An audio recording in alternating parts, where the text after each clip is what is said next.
March typically celebrates women, known as Women's Month. However, Tucker Carlson feels like he needs to take over the month and represent some of the issues that men are facing today.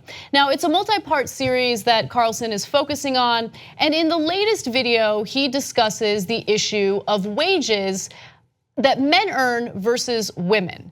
I don't want to give too much away. Let's take a look at the first video. One well-regarded study released last year found that when men's wages fell relative to women's, families didn't form. According to the authors, a falling male wage reduced, quote, the attractiveness of men as potential spouses, thus reducing fertility and especially marriage rates. Researchers also noted a dramatic increase in out-of-wedlock births when men made less. In the words of one of the authors, an economics professor at MIT, quote, we see a decline in fertility, a decline in marriage, but a rise in the fraction of births that are disadvantaged. As a consequence, the kids are living in pretty tough circumstances. Numerous academic studies have reached the very same conclusion. Research from 2015 found that, quote, when a randomly chosen woman becomes more likely to earn more than a randomly chosen man, marriage rates decline. Those who do marry report being less satisfied and are more likely to divorce. Low male wages are a driving force in family dissolution, and that's why affluent neighborhoods in which men make more have a higher proportion of married couples and fewer divorces. The opposite is also true, and that leads to a cascade of social problems, which over time become a disaster. Men who make lower wages marry less and father more children out of wedlock. These children growing up without fathers tend to make lower wages themselves in later life. I watched the full segment, which we don't have time to show you on our show. And he keeps referencing academic research from 2015. And he never states where the research is from, who did the research. The only time he referenced research was a study done by MIT, which actually did have some fascinating results, and we'll talk about that in just a minute. But he twisted the results of that study to suit his narrative. Right, so he made it seem as though society is really screwing men over. Women are getting paid a lot more now, and as a result, it's destroying the sanctity of marriage. And in that same video that we just showed you, he talked about how men earning less leads to lower fertility, but increases the number of children born out of wedlock. Does he know what fertility is? Because that kind of contradicts the message, whatever message he's trying to spread. Okay, no, but it's funny. I'm sure the conservatives took away from it what you saw there and what he intended. But as a progressive, as I looked at that, I thought, like, okay, so you say men are making less than women in some cases, and that's making men feel bad and make them seem less attractive to women. So what are we supposed to do about it? Knock down women's wages? Well, why don't men just step up their game? I mean, for my whole life, conservatives have gone around saying, take personal responsibility, pick yourself up by the bootstrap. Now that men, in some rare cases, or not even rare, in limited cases, certain professions and et cetera, right, are making less money, why don't we throw the same bootstraps at the guys? No, you just made a great point. And the MIT study focuses, a component of that focuses on the point that you just made right now, okay? Because there are jobs that were typically male dominated that are now disappearing because of automation, because of competition from and outsourcing to China and other countries. And so it's a legitimate concern, but there's also the issue of the types of jobs men are and are not willing to take. And we'll get to that in a minute. But I first want to toss to the second video. Let's take a look. What's striking is how little notice these facts get from our policymakers. Their overriding aim is to raise women's wages to parity or above men's. There's nothing inherently wrong with that, but these are complex questions with numerous and profound unintended consequences, so they deserve a vigorous public debate. It's notable that most women, the very population on whose behalf these policies are supposedly devised, strongly prefer to marry men who make more than they do. But what's beyond debate is that Washington and corporate America aren't thinking a lot about how to solve the male wage crisis. If anything, they're exacerbating it. Lawmakers in both parties, for example, have heartily embraced self-driving vehicles and drone delivery of packages. It's all impressive technology, but what would be the effect on employment? Has anyone asked that? Okay. So there are kernels of truth to what he's saying there, right? Yeah. So I actually want to give him credit for an earlier segment that he did on the same men's issue in a second, because some of the stuff that he says is true, but then he gives an analysis on it that's twisted, right? So let me break down the deceptive tactics he used in those two clips. In the earlier clip, he talked about, now in the affluent neighborhoods, they stay together more, and that's because the men are making more. No, wait, that's not what the study shows. It doesn't show it's because the men are making more. It's because they have more money, hence less strife. So a lot of times couples fight over limited resources. It's the fact that the household has more money, not that men have more money than women. So you totally twisted that. So secondly, in that case, in the second clip, he said, now a lot of lawmakers are pushing that women get the same amount of money or more than men. Wait, who's pushing for that?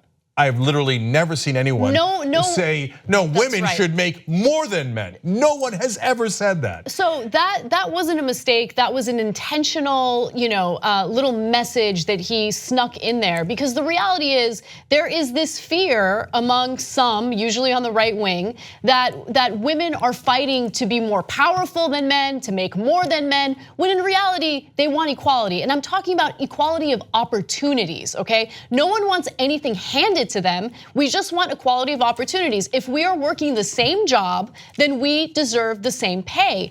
And they will take that message and twist it to essentially pit men against women on this issue that everyone should be behind. Because guess what? Men and women get married. You have a dual income household. The more money and the more resources that household has, the more successful that household will be. And so it's just weird. It's a contradiction after contradiction in his messaging. And that leads to one more deception that he had in that second video. He said, they say that they want women to make the same amount of money as men or more, but did you know that women prefer to marry men who are making more than them? Wait, those two things are not logically connected. So just because women would like to marry someone who also has money or even more money than them, because then the household would have more money, that doesn't mean that they would like to make less money unfairly, right? Those things are not logically connected. They'd like to be able to get paid for what they're worth and get paid at the same rate as men.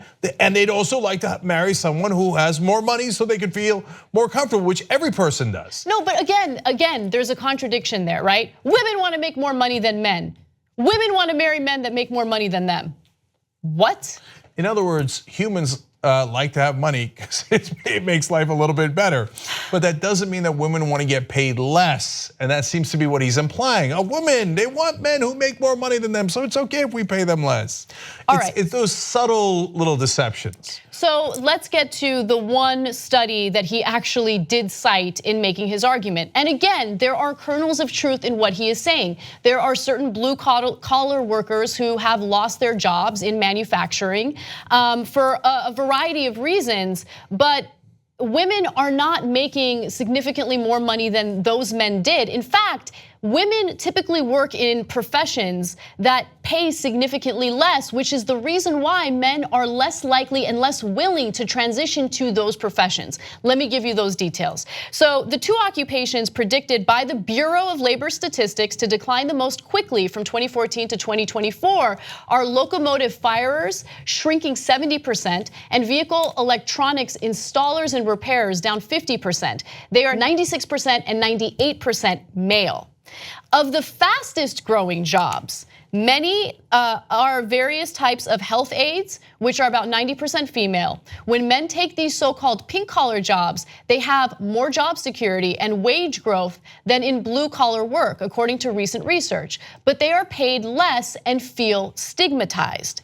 So the MIT economist that Tucker Carlson referenced in that piece or in that segment said the following. This is his quote. The jobs being created are very different than the jobs being eliminated. I'm not worried about whether there will be jobs. I'm very worried about whether there will be jobs for low-educated adults, especially the males who seem very reluctant to take the new jobs. So here's an example of one man who was interviewed by the New York Times. He said the following, I ain't gonna be a nurse. I don't have the tolerance for people. I don't want it to sound bad, but I've always seen a woman in the position of a nurse or some kind of healthcare worker. I see it as more of a woman's touch. So a sociologist who was also interviewed by the Times said traditional masculinity is standing in the way of working class men's employment. And I think it's a problem. So there is a cultural issue and there's also an education issue, because the very party that continues to dismantle education, defund education, and also give it a bad name with all sorts of defamatory statements in regard to elitism are convincing people to not pursue their education and remain low skilled. And yes, automation is happening. There is nothing we can do to stop that. We're not gonna get rid of technology. It will continue to advance, and our only fight against that is to continue educating Americans for higher paying, high skilled jobs. So last week he did a similar segment about men in America, and it was like poor men. So a lot of people made fun of it, and I did too a little bit, because he was blaming feminists, and that's preposterous. But when I watched the whole segment, I decided not to do a story on it, because a lot of the stuff he was saying was okay. It's just his interpretation was wrong. So for example, he pointed out that women are getting educated at greater rates, and they're going deeper into education, getting more masters, more doctorate degrees, more lawyers, doctors, etc. So I see that same issue, and it's real, that's true. And I don't think damn feminists or, oh my God, our culture made men worse or somehow unnaturally bolstered women. I think, no, women are doing a good job of getting educated. Now, what we need to do is to help our brothers realize that you should get an education too. You know, you could also do better, and we should push men in our society to be, if you will, stronger and smarter. And I don't mean in terms of IQ, I mean in terms of making the right decisions. I'm also a man, so and as progressives, you know what we want? We want equality. That's it, equality. We don't want women to make more. We don't want women to be above men. We want women to have the equality of opportunity that men do, but we also want men to have that same equality of opportunity. So yes, men in America are in some cases falling behind. Education, retraining, these things, those parts are true. But the prescription to that is not to blame feminists and the culture. The prescription is to actually help men get beyond those problems, get more of an education, get more acclimated to the new economy, and hence make more money, so the whole country will be better off. If you become a member of the Young Turks, you'll be saying, you know, I'm like a smart person. So do it right now, tytnetwork.com/join. Get the whole Young Turks show every day.